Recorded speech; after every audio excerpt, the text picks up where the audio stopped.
You are all very welcome to our DCU virtual Postgrad Open Day. We're delighted to see so many people online this evening to explore their future at DCU, and we really hope the next 90 minutes of your day is well spent with us as we bring you through loads of different areas of postgrad study at DCU. My name is Sinead McCrohan. I am a member of the Student Recruitment Office here in DCU. I'll be acting as your host today, so I'll be welcoming our speakers and panelists onto the call as the evening progresses. My colleague Niall McGovern is also on the call today, working on the backstage side of the house. So thanks, Niall, for organising this event from top to toe and also making sure that everything in the webinar runs smoothly. So just before we get started, I'll draw your attention to the Q&A function that's at the bottom of your Zoom screen. So if you have any questions for our speakers or panelists today, you're very welcome to pop them into the Q&A and we'll get back to you as quickly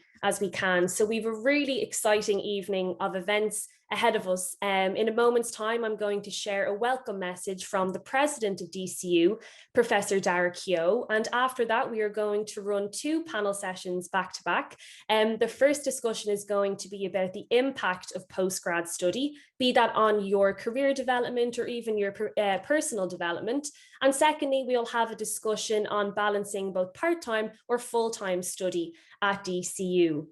After that, then we're going to gain some insight from the DCU Careers Service from Siobhan Murphy, who works as a careers consultant there. And we'll also have a short video on the application walkthrough process. So how to actually apply to DCU for postgrad study if you haven't already done so. And then to finish off the day, we will have faculty breakout sessions. So if you want to learn more about the faculty that you hope to study in future, you can do so in the last 20 minutes of the day. So without further ado, we might play the video that we have from Professor Dara Keogh, the president of DCU. How are you? I'm delighted to welcome you to this virtual open day. I'm sorry that you're not here in person with an opportunity to experience the enthusiasm of our staff and the beauty of our campus and facilities. It's a big decision to return to learning or to continue your university experience. It's an investment in terms of your time and also financial considerations. But I'm very confident that our people are here with your interests in mind, and I hope that you'll be able to find a programme that will match with your ambitions. DCU is the University of Enterprise, and we're renowned for the employability of our graduates. Postgraduate education will allow you to hone your skills, to develop in so many ways. And in that sense, our graduates are not merely eminently employable, but they're also in the longer term extremely promotable. I hope that you enjoy this visit. I hope that you experience our kind of people-first attitude, our student-centred approach, but also the very broad range of programs that we have available to you. Please give them your consideration. Enjoy your visit, and if you have any queries, please follow up with our people. It's very good to see you again. I hope that you will find a match in this experience, and I look forward to welcoming you here as students in the autumn. Thank you.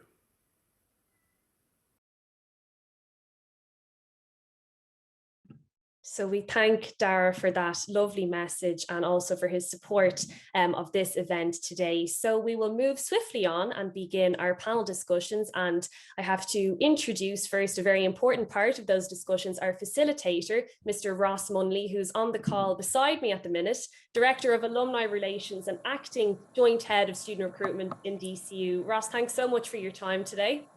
Thank you, Sinead. Always a pleasure to join. Absolutely. I'll hand over the virtual microphone to you now. Thank you very much. And I know our panelists are just joining the call. So Mary Brohan, you are very welcome, Principal at St. Benilda's College. Alice Lamina Byrne, our Cloud Strategist at Microsoft. And also Gavin O'Reilly, Senior Management Consultant at KPMG. So starting with you, Mary, you want to tell us just very briefly, just give us an insight into the postgrad course that you studied at DCU? Okay, so the course that I did was the Master's in Science in Guidance and Counselling. It's a 2-year part-time course, 2 evenings a week, and I have to say I really, really enjoyed it. It was absolutely fantastic. It was a real leap of faith for me. I had to travel about a quarter every the 2 evenings every week. So there was a lot of doubts in my mind before I took it on, but I have to say I really, really enjoyed it. And it was, it was life-changing for me, I have to say. And I know we'll ask you talk about that in more detail in a couple of minutes' time, Mary. But very much in your case, as the president has just said, DCU graduates not just employable, but promotable as well. And I know you have a couple of great stories about that too. So, Gavin, you're most welcome. Would you like to tell us a little bit about the postgrad course that you pursued? Sure thing. So I did the Masters in Electronic Commerce in DCU Business School. It's a 1-year program, it's full time. And really what that is, it's an introduction into the technology sector. So it can either be split into 2 backgrounds. You can come in from a business or a technical background. I came in from a business background. And really what that done was kind of just gave me an idea, gave me further development in technology, and really kind of gave me a strong foundation to pursue a career in technology. So like some of the subjects that I've done was digital business, some Java programming, web design, e-commerce infrastructure, all quite technical, coming from a business background. And, I was quite scared starting the Masters, and, did I think, okay, am I actually the type of guy that can code? But, the help that is there is quite good. And I have to say DCU is really good at from a technical basis in terms of improving your overall capacity to, code and whatever. So I found it really tough. It is a hard course. But I wouldn't be put off by it. Just go and do it, and it's an investment, like Mary said, and it will pay off, and you will notice it down the line when you're in a career. Brilliant. Thank you for that, Gavin, and we'll delve into that a little bit more over the next 15 or 20 minutes. And Alice, you are most welcome to join us this afternoon as well. Would you like to tell us a little bit about what you studied here in DCU? Thank you for having me, Ross. Basically, I studied a program called Management of Information System Strategy, which is actually a year postgrad, and then I later advanced to an MSc, Masters of Science in Management of Information System Strategy. And coming from a psychology background, I felt an urge to do a program, a course that would give me an advantage in the workplace. And also one of the things that I've actually picked up from this course is that it enhanced my employability record. And because, there'll always be needs for information systems across business verticals and societies. And we live in a world that is static and is constantly changing, given the improved technologies, innovations, and the evolution of customer preferences and requirements. So this program gave me an urge, an absolute advantage, and it positioned me, made me stand out to employers, and also boosted my resume. Fantastic. Thank you for sharing that with us, Alice. And in terms of, I guess, the whole purpose of this evening is to talk about postgrad studies at DCU and talk about the impact of postgrad. And you made the brave move of taking on your postgrad study when you were unemployed, and as you said, the course very much prepared you for the future, and you've developed a really good career ever since. Yes, I've always wanted to get my feet into the tech industry. And after I completed this course, actually just before I completed, I was so fortunate to get into employment. So it wasn't a struggle for me to find employment after I completed my studies at DCU. Yeah, that's fantastic. And I know you've gone on to be promoted a number of times, and your role in Microsoft at the moment. Do you want to tell us a little bit about that? Basically, I'm currently working as a digital cloud strategist, and my role entails helping organizations migrate their information and services into the cloud. I help to ensure this by analyzing companies' needs and also helping them select an appropriate cloud technology for their organization, as well as driving transformation to create competitive advantages and increasing their agility. Fantastic. And I know from chatting to you as well that you get to do all that while working with people all over the world. Yes, what happens is when you work in a multinational organization, you'll be working with diverse teams from all walks of life. So that's the beauty about working in this type of industry. And you know, the skills that I've acquired from this course were great, because this particular course provides a coherent set of contemporary technology management skills to meet the growing demands of industry expectations, which are essential to digitally transform modern workplaces. Fantastic, and thank you for sharing that with us, Alice. A very exciting role, and I'm really envious of you. I'm going to turn attention now to you, Mary Brohan. You did the Masters in Guidance and Counselling. You had the unfortunate task throughout that of pulling me along with you in that course. But not alone did you go on to become a guidance counsellor, but you've since gone on to work as a deputy principal, and you're now principal in St. Benilda's College. And I know, I probably shouldn't say this online, but I know you're going to send us loads of Leave Cert students to join us in September for their undergrads. But Mary, you said life-changing at the start. You started guidance counselling, but you're also now working as a principal. That's right.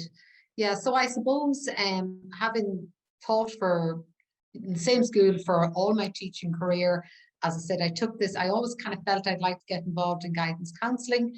So that's why I did the course. And but then I found that as the course went on, I became very interested in the counselling end of things. So I went on and did a diploma in integrative psychotherapy and counselling.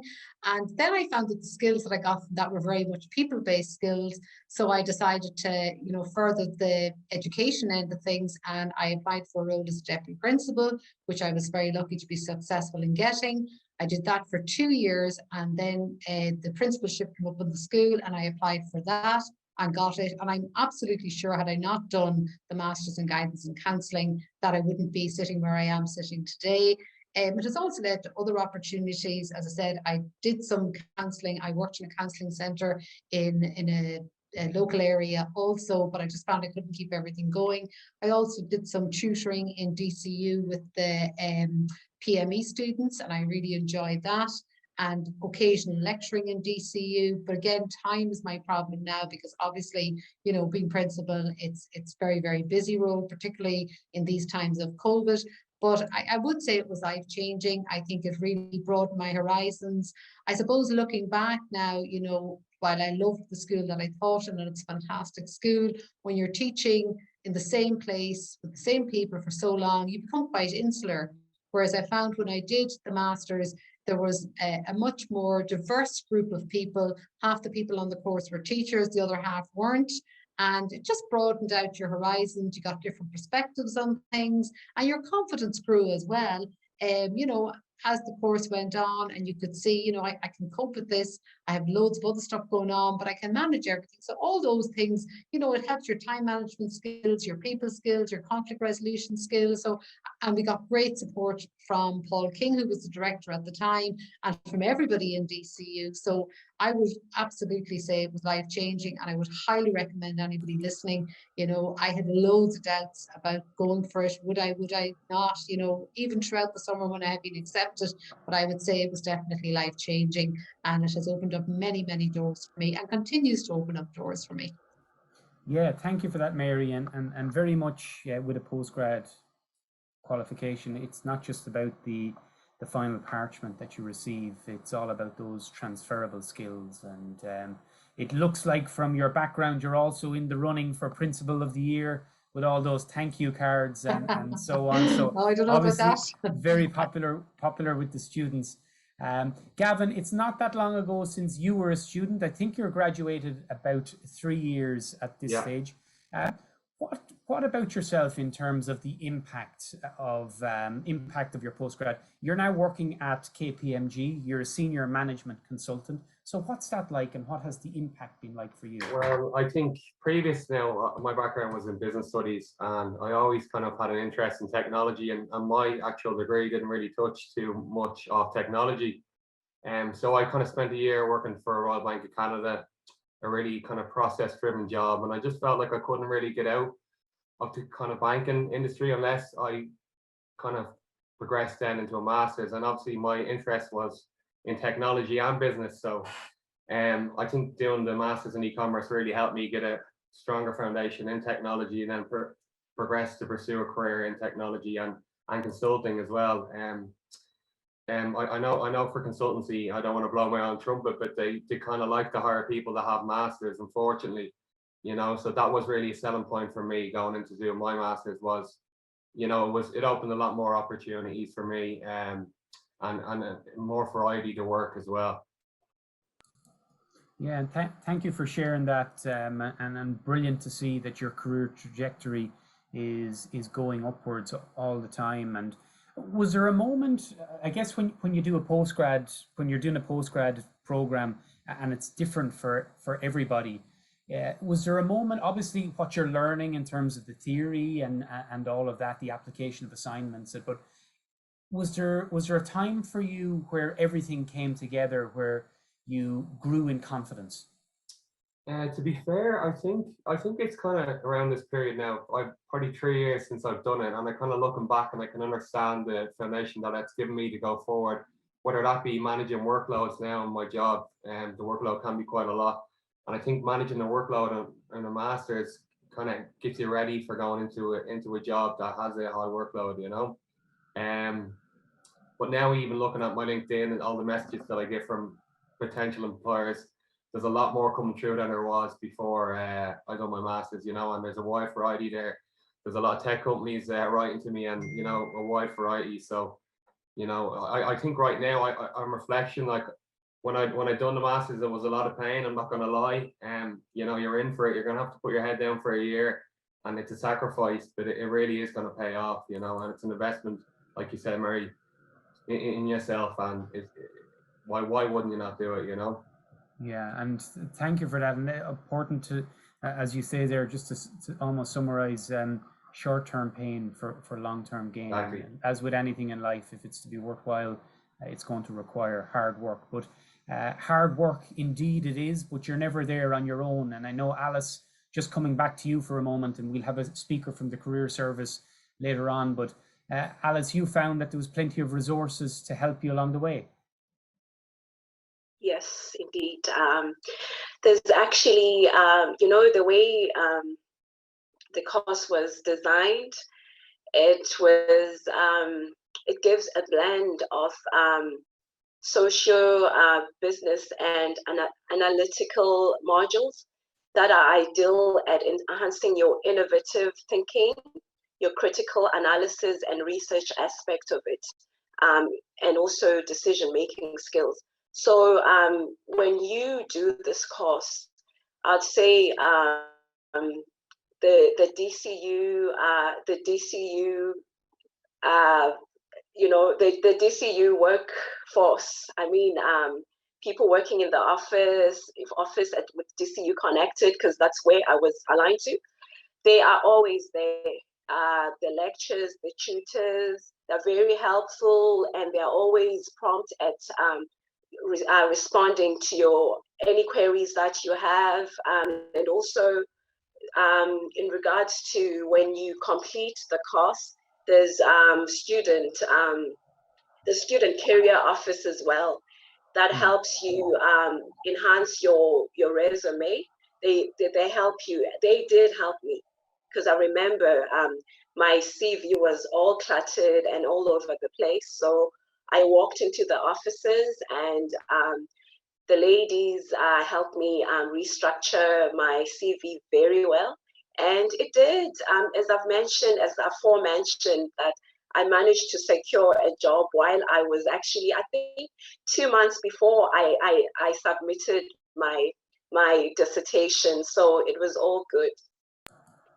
Brilliant, and thank you for that. And I know the excellent Siobhan Murphy will join us later on as part of the career service. And Siobhan is also a DCU graduate and will share some insights from the career service. But you, of course, as do a lot of students, Alice, engage with the career service early on, not alone to talk about the resume and the job hunting strategy, but also to plan for the future. And for any of our attendees this evening, if you do choose to join us in September, get into the career service early and start planning your future, because your postgrad is a platform for the future. Mary Brohan, we might give you the final word.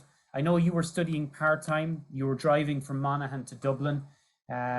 What advice would you give to anybody who's listening this evening and is considering a postgrad study at DCU? I would say go for it. You will have doubts. I certainly had doubts, as I said, the whole summer. I'd wake up one morning and say, I'm going to do it. The next morning, I'd say, oh, have I time? Can I? I had 4 children at that time, ranging from the age of 9 to 19. I was working full time. I was writing for the Irish Independent, Fuincha Sarang articles. I was doing other stuff. I was just very busy, and life was very busy. But actually, you know, looking back now, that gave me time for me. I really, really enjoyed it. I was worried about the money. You know, could I afford it? Could I not afford it? But your money is elastic. My husband said to me at the time, if one of the children was looking for this money, you'd find it. And that really was a kind of a trigger for me. He said, yeah, I will find it.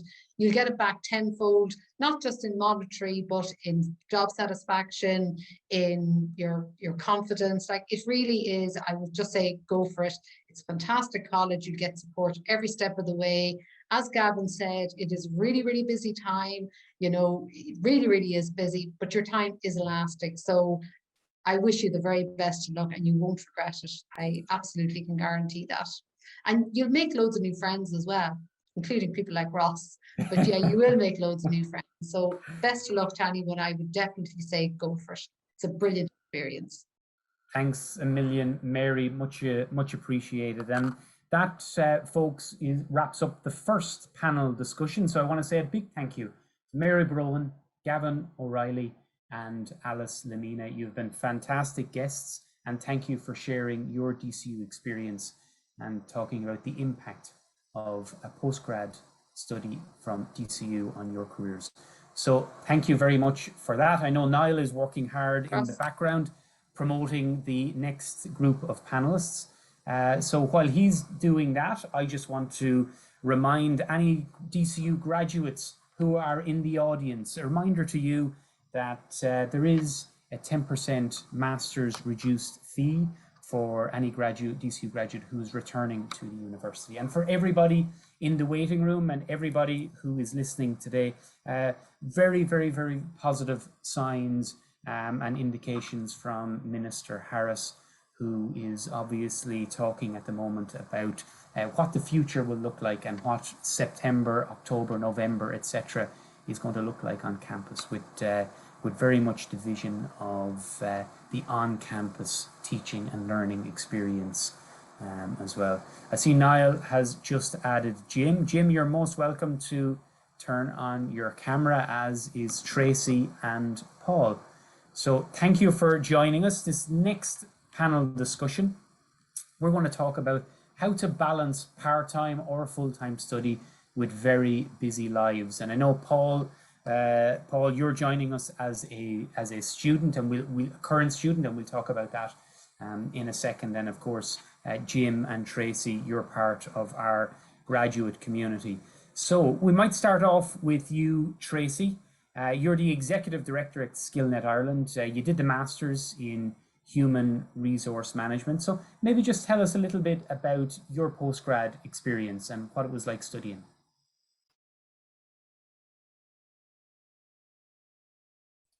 Unmute. The one thing we all learned this year. It was a Master's in Human Resource Strategy, and a long time ago now, but it was excellent experience. I had always really wanted to do a Master's for a number of years. In my experience, I did an undergraduate degree, didn't particularly like college as an undergraduate, and but still wanted to achieve a degree. So went a Master's, and I did it. And like some of the earlier speakers were saying, I was concerned about how would I manage a part-time Master's with a very busy job, and how would I do it? And I even made a pact with my sister that because I had to pay for it, if I couldn't manage it, I could just leave. I'll give it a go, because I honestly didn't know if I would manage it with a full-time job, but I had a supportive employer, and I invested that time and energy, but I got so much more out of it. Both the Masters, a great impact on my career, fantastic network, and really brilliant, I suppose, new knowledge and new ways of thinking. And I've always applied those, I suppose, skills I learned even at that time. And I'll be quiet now, but the most important thing was confidence. For me, I really got a lot of confidence out of it. And then I had a belief that I could, say, achieve this, but also achieve other things. Thank you for that, Tracy. And we'll talk about what it was like to combine all the busy aspects of your life in just a moment. Jim, we might come to you next. Up until very recently, you were superintendent with An Garda Síochána. Do you want to tell us a little bit about your MA in Ethics Corporate Responsibility? Yes, Ross. Well, the Masters in Ethics Corporate Responsibility, as you know, this year was awarded 37th place in the world in respect of Masters programs featuring corporate social responsibility. It's a 6-module course, ran over 2 semesters, over 2 years. The modules go from a broad range of different ethical theories, business concepts such as CSR, corporate citizenship, stakeholder theory. It also covers implementing effective ethics cultures and finance and corporate governance, which for me was a seamless transition because my undergrad was in leadership and governance. So, and this is kind of the holy trinity for someone in public sector management, very much on message at the time. The organization was going through massive organizational change, culture change, governance, and codes of ethics were very much to the fore. And as a manager there, I would have been responsible for driving that out and leading that out in the district that I was in, which is Longford district. So for me, it was the right choice. And I suppose having, I sat there one summer and I said, look, before I had looked forward to sitting in a garage and having a cup of tea and reading the paper, and I thought, this is a waste of time. This was after the undergrad. And I said, I need to get busy again. And I applied for the Masters, and it was the right choice for me. Brilliant. Thank you for that, Jim. And the need to get busy again. And if anyone in the audience is in that space, then a postgrad study is certainly for you. Paul, you're a current student. You're joining us from France. Are you this evening? Yeah, exactly. Yeah. So you're doing the Masters in Electronics and Computing Engineering. Tell us a little bit about why you chose to come to DCU. So hi everyone. So I decided to join DCU during the Master of Engineering in Electronic and Computing Engineering, as you said, because first it was for me a good opportunity to improve my English first, because DCU is a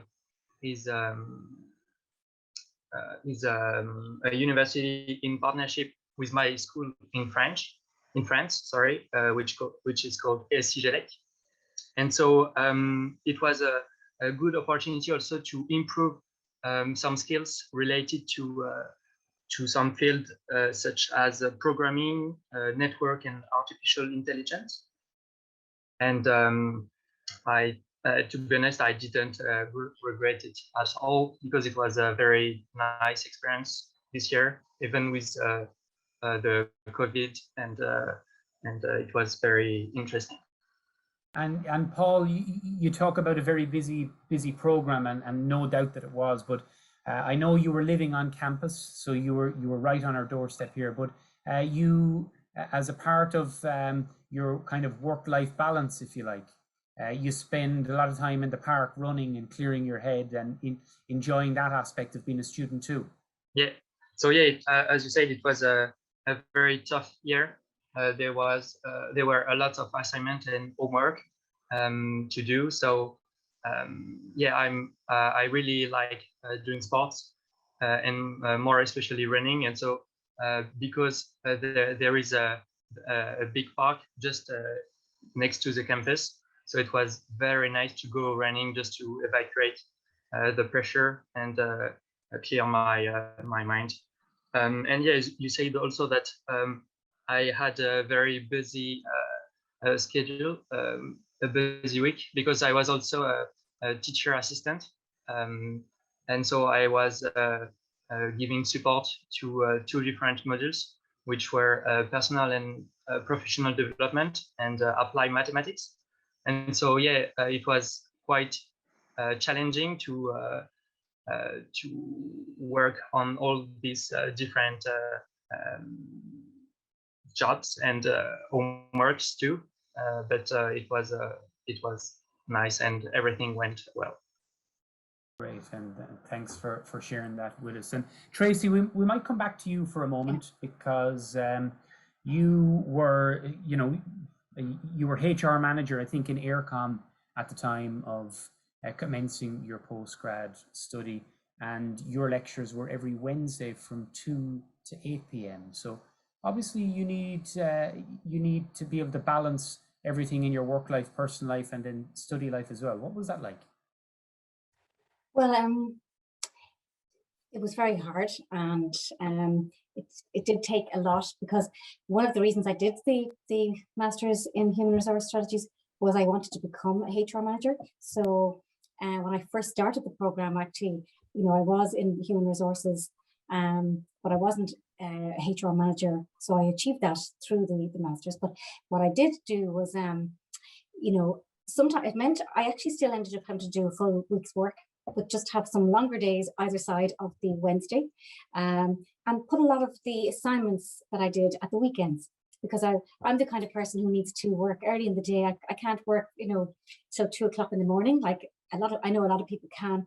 I'd be better off getting up early in the morning, maybe do, really early, and doing assignments. So I think what I did was I made sure not to leave things to the end, and do pre-work on assignments when you get them, because a lot of the deadlines come together. So making sure that I was kind of staggering myself, getting work done. Also making use of work-based projects, because I was in a job.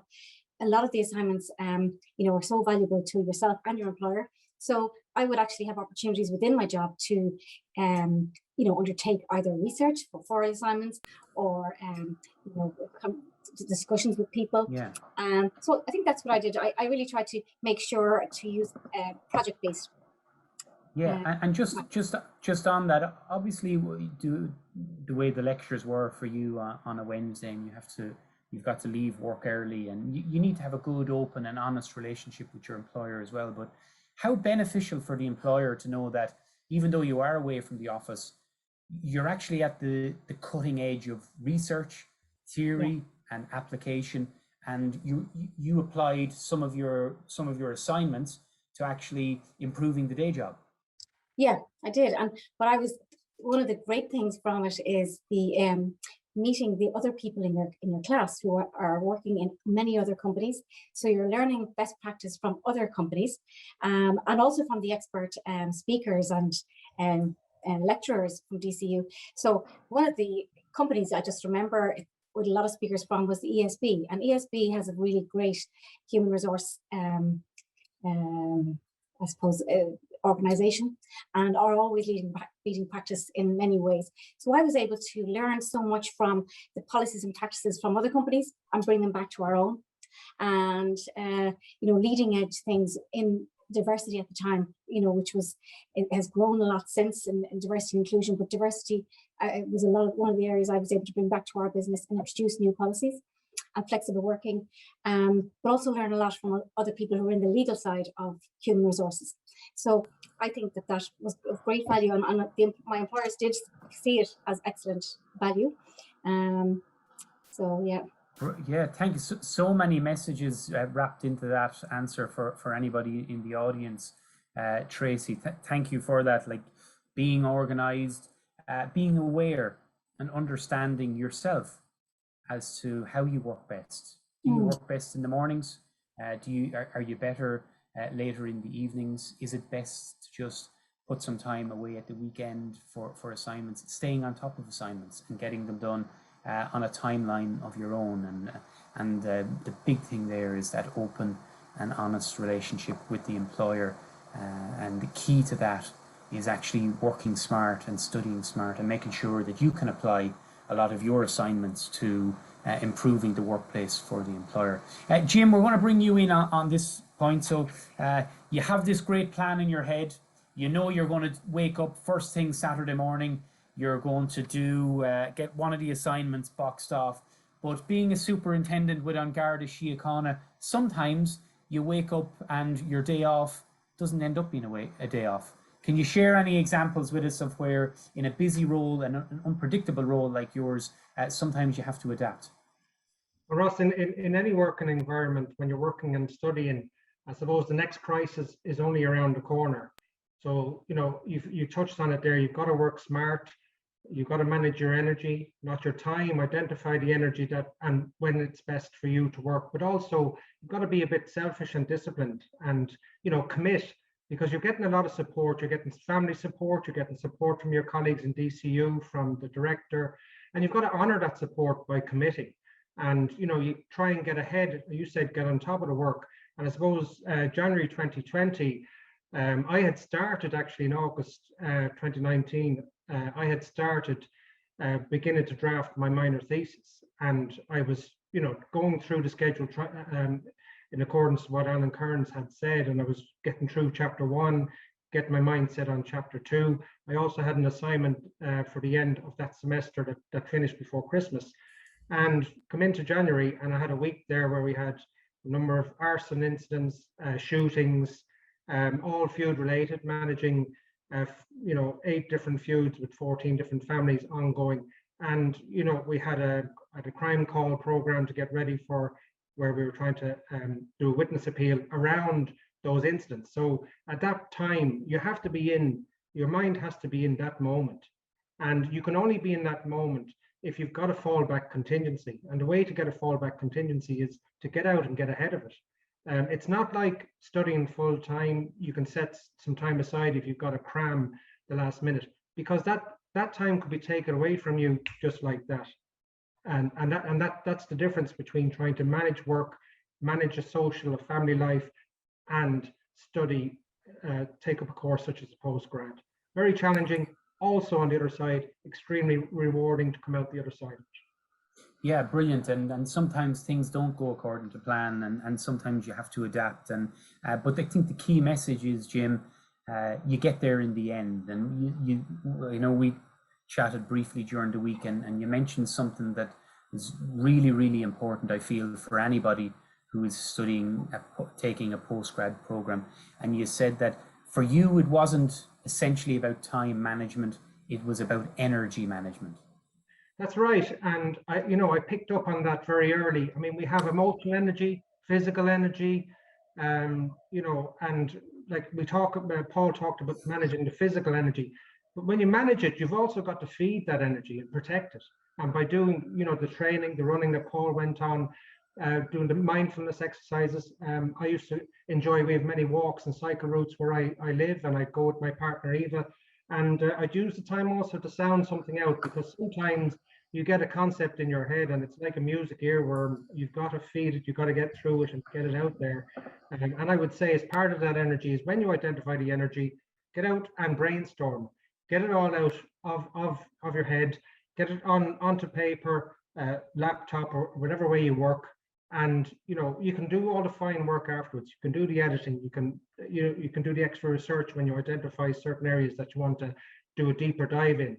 But it's taking advantage of that energy, protecting it and feeding it. Really important.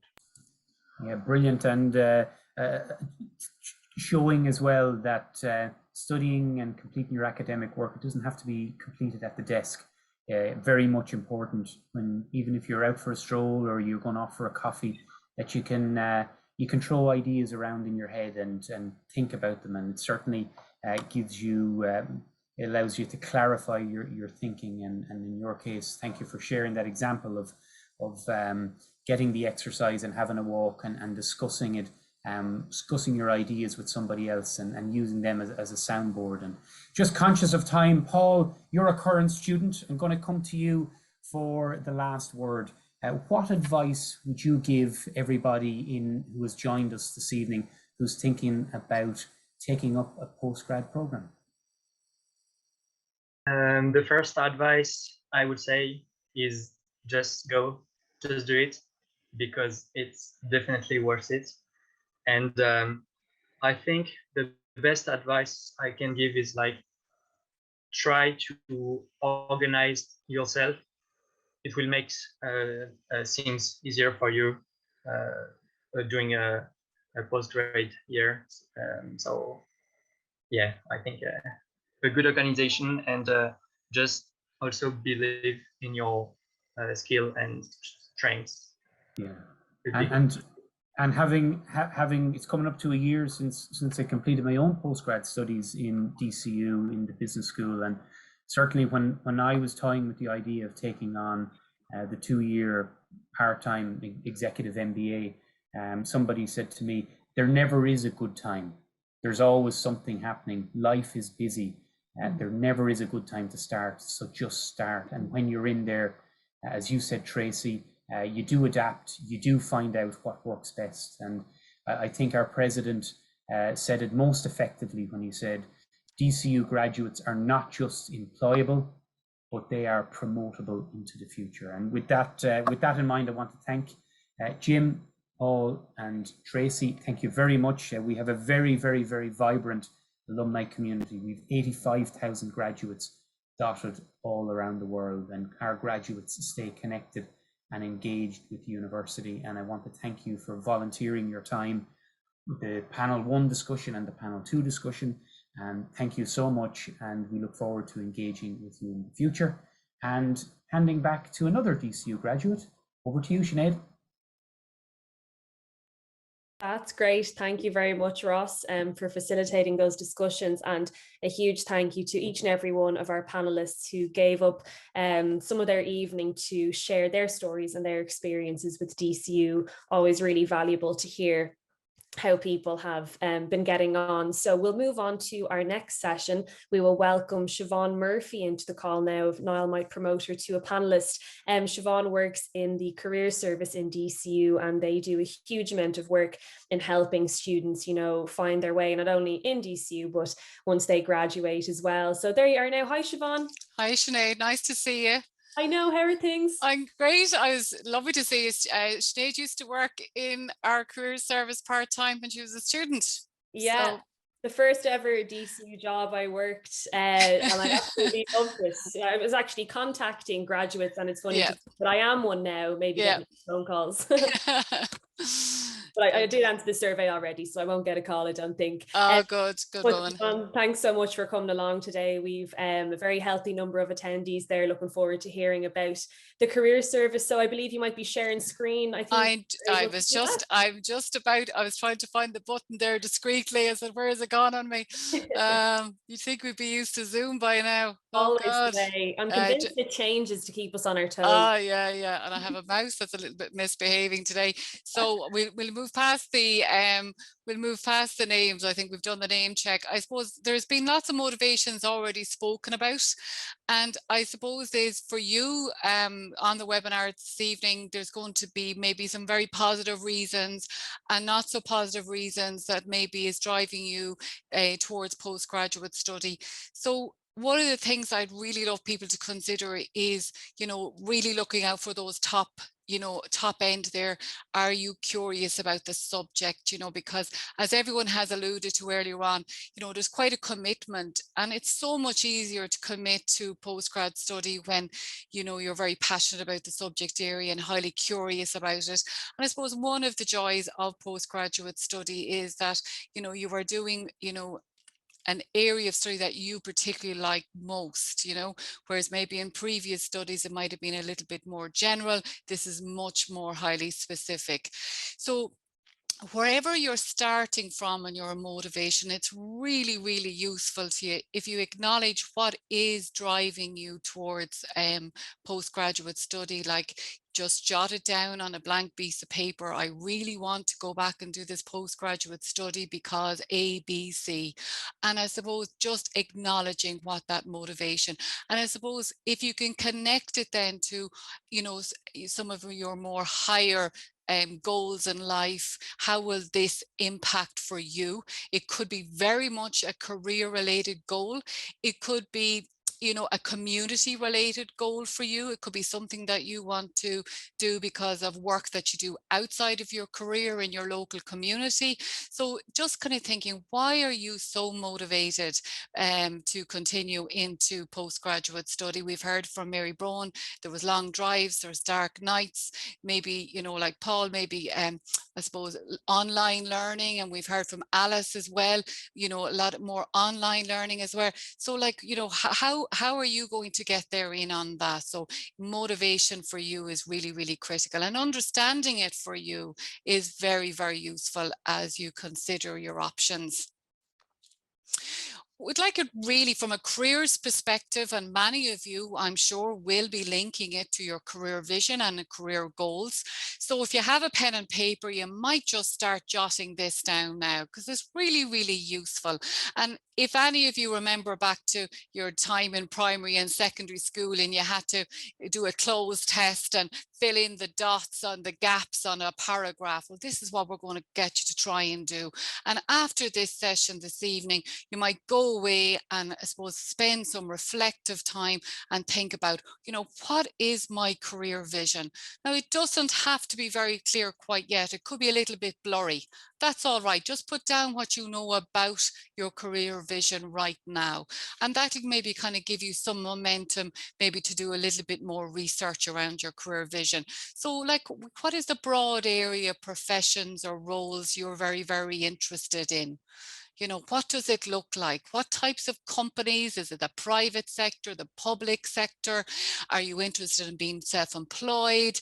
Are you interested in having more of a portfolio career, a little bit of self-employed, but for the most part,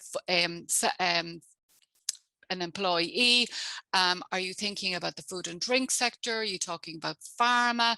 What are your interests? Where would you be working? Are you up and at it all day? Are you driving? Are you meeting people? Are you in a lab? Are you behind the desk? Are you remote working? What's happening? Okay. And think about your talents and abilities, of which you have a ton of them, so don't underestimate them, but linking it back to your motivation as well, and what is your sense of purpose and your values in life? Is a location very critically important for your career vision? Where would you have a strong sense of place? How do you want your career to serve your life? And then bringing it on then to, you and your consideration of postgraduate study. Now, you may be looking at a couple of postgraduate programs there. So, and if you're, I suppose, torn between a couple of options there of directions that you might go, maybe have a look at how this postgraduate program will serve that career vision and write it down.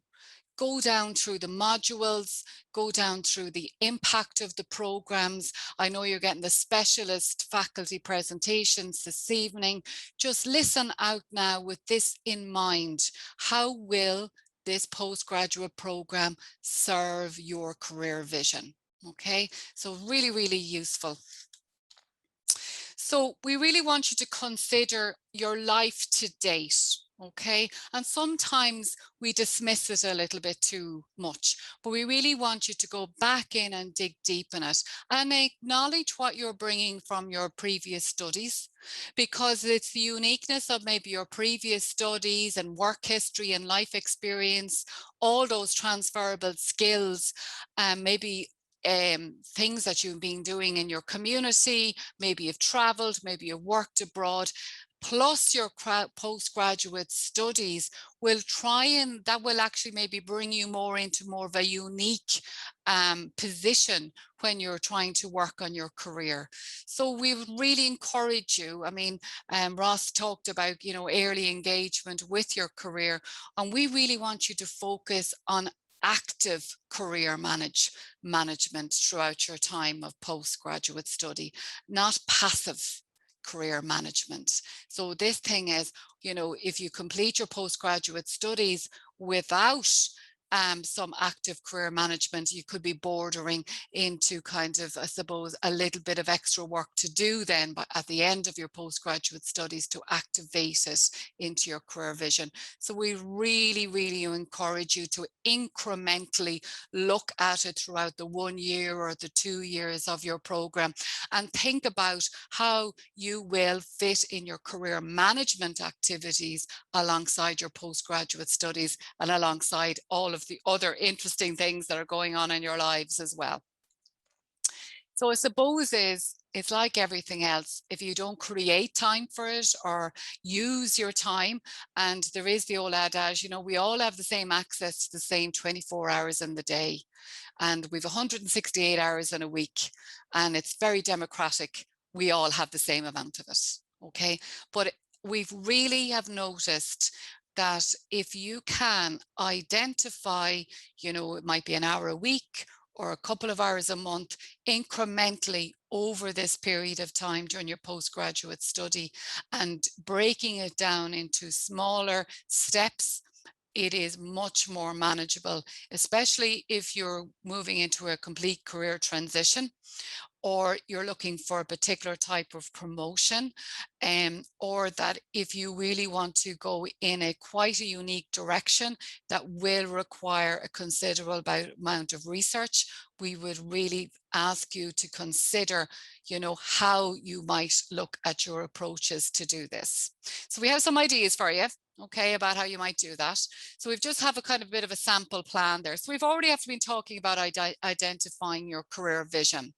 And, you know, it is okay that it's a bit blurry. It always is going to be a little bit blurry because your career vision will always be shaping and reshaping. And one of the things that we do know is that we'll all have a number of careers in our lifetime. We've even met a lot of people already that have shifted into very different careers already. And so it's just to be aware that you don't really have to plan absolutely to retirement unless retirement is actually your next step. We're talking about your next chapter. What's the next 5 to 10 years most looking like for you? Moving on then to researching, you know, roles and organizations where you could activate that career vision, or looking at freelance or self-employed models if that is what you're interested in. Meeting and connecting with people in roles of interest, joining professional bodies that will give you that network and connection. And remember, your classmates are also your network, and that's very, very important to be mindful of. And then it's really getting down into it then is about identifying the opportunities that are out there in the areas of interest that you have and really digging in on those job descriptions and moving on then to preparing and practicing for the CVs, the applications, their interviews, and having that confidence. I heard that word earlier on, having the confidence then to apply for the particular job roles. It could be for promotion, it could be even a sideways step within your organization, but in a completely different role. And that takes confidence, and confidence comes from the knowledge and the skills and abilities that you've built up through your postgraduate studies, but it also comes from this deep self-awareness work that you've been doing on yourself and the researching that you've been doing on evaluating your career direction. So it all starts kind of knitting and integrating much more seamlessly, and I suppose that confidence really starts to shine through. So how can DCU Career Service, I suppose, help you with that career action plan and help you with identification of your career vision? So it may or may not have been mentioned already, but we actually have an online learning platform. We call it Loop, but if you've done previous studies, it's a very similar, or they're all quite similar platforms. But obviously that's available to you 24/7 online. We've lots of digital resources, and we have them in lots of various formats. So some are videos, some are booklets, we have podcasts and so on. So loads of ways to access material quickly. We have quick versions, we have deeper versions. So we know sometimes you need the quick version, sometimes you have time to really go and do some deeper work on various aspects. We have a jobs board, mycareer.dcu.ie, and let's face it, you can have a little dip in and out there. It's a free jobs board to employers, but I always find it very interesting for people to get a deeper understanding of job descriptions. And I always think it's very, very useful. Well, if I don't see a job that's interesting to me, let me start researching, companies that are hiring, researching the companies in the areas of interest that I'm interested in pursuing, and suppose creating an organizational watch list out there. We've lots of skills sessions. We do them live online, and then we always have them recordings available on our Loop module as well. We're very mindful, not everyone can log on at the same time, so they're recorded, and we like to keep them about 30 minutes long, so easy for you to access at a later date. We've an open source podcast that you're ready to access now. You don't have to be a DCU student. This is part of our strategy of community engagement as well. It's called DCU Podcast, Career Conversations. It's on Apple, Android and Spotify. So just access your phone straight away after this session, and you will be able to see lots of interesting episodes, both with employers and also on career topics. So if we have ones on career transition, thinking about how you can make your CV stand out, and all sorts of interesting topics relating to careers itself. We only started it last year. We've lots of episodes on there, and we're stacking up, more episodes now for the year ahead. So we're very much looking forward to working, and I suppose, bringing interesting content to our listeners on that. We have guidance appointments with careers consultants. Our careers consultants are faculty specific and school specific. So you will be meeting with people that have a lot of experience with your programs and that work closely with employers and with the faculty in around understanding, the opportunities with the postgraduate study. So guidance appointments are typically 30 minutes long. Obviously, we've been working with them on Zoom. That option will always continue, irregardless of whether we're face-to-face on campus. So that might suit people better, to actually have a Zoom consultation. We always did a bit of it even before COVID for those people who obviously it was not easy for them to come to campus. We also have a quick query clinic, and these are very quick sessions, to get your LinkedIn reviewed, your CV reviewed, and any maybe small query that you might have. We do have a careers fair early in semester 1, and it will be via an online platform. Again, these are more graduate programs. So if there is people considering that maybe have not got a whole lot of, I suppose, corporate experience and want to even have a look around. And again, if you're more of an experienced person looking at this session this evening, it's even interesting to go in and have a look about, again, who's hiring, and going on to the company's main site and seeing, is there a more experienced job available? And if nothing else, it might be interesting to log on and understand what an online recruitment fair might look like, if nothing else. Okay, DCU Careers then is obviously our website, but for you as a potential learner, really the great resources are behind that, which is on Loop and on My Career. So, and the open source ones then would be the podcast itself, which you can access now. So that's my session there now, Sinead.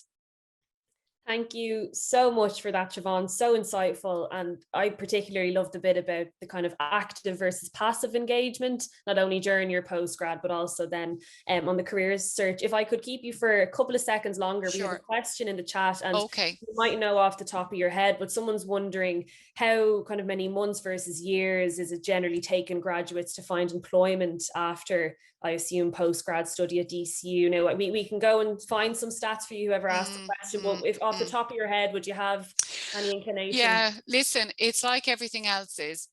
I would always say to somebody, if they break it down logistically, when I'm going to say this phrase, everyone's going to go, right. But when you start breaking it down, you're going to say, oh yeah, I see how she arrived at that figure. I would say you have to say, in normal economic environments, it takes 3 to 6 months of very active job search, if that makes sense to you. So if you think about, the job search, making the application, going through the interview process, and even if you apply the first day and, get the process, that can take minimum 3 months, you know what I mean? If that makes sense to you when you actually break it down. I think the way I look at it with people is that I always think the first year is always difficult. Do you know what I mean? Because as I said to you, it's very normal for 3 to 6 months, a very active job search for, and then obviously there can be particularly circumstances, supply and demand, in the marketplace in around particular roles. But that's why I like the idea that if people can start, I suppose it's a bit like turning the oil tanker in the Suez Canal. Do you know what I mean? When it gets very stuck, and then all of a sudden then it's free. Okay. So what I would say, it's inch, and I suppose that's where I'm a bit pushy here. For some people, because there's so many things going on in their lives, they may say to me, Siobhan, it's all very fine you talking about careers there now, Siobhan, and doing loads of things throughout the year, but I'm working and I have a family and I'm commuting, whatever. I only can prioritize my postgraduate studies, and I can't really think about the career. I can't sweat the opportunity of the career until later. So what I would say to people, understand where you're starting from. Okay, if you can do that incremental careers work, maybe that 3 to 6 months then might be more realistic, if that makes sense. If you can't engage with anything to do with your career until 12 months or 8, you know what I mean, then you're kind of pushing it on again. Do you know that kind of, and maybe you're starting from a very low base of knowledge, you've no research done, you don't even know what you want, do you know, that kind of a way. So it could even be very useful for people before they come and do their postgrad study, use this summer to maybe thinking, oh, what is it all about, what do I want? Yeah, absolutely. So there's a lot of independent variables there. Differ person to person, but I think rest assured that no matter what situation you're in, that the DCU Career Service is there to help you. And that's why we meet students up to 2 years. Yeah. Because people go off and travel, their circumstances have changed. You know what I mean? So it's not always easy to do the two things at the same time, although we love when you do that. We love that. It's just that you're on site, you're in the mode, you know what I mean, and things like that. But it's not always simple for people. Yeah, of course. Siobhan, thank you so much for that insight. If people have further questions, do get in touch with us and we'll be able to pass them on to the Careers Service. They'll be there. So we will move on to our next session now, which is about applying to DCU. So if you haven't applied yet, maybe you're sitting on the fence at the minute. Hopefully the conversations today may have converted you, but we're going to now screen share. It's a video that I'm actually speaking in, but it's basically just going to talk you through the process, just 3 minutes long. And after that, we'll send in the individual links to go to speak to your particular faculty. Hello, I hope you're keeping well. My name is Sinead McCrohan, and today I'm going to be providing a step-by-step guide for applying to DCU for postgraduate study.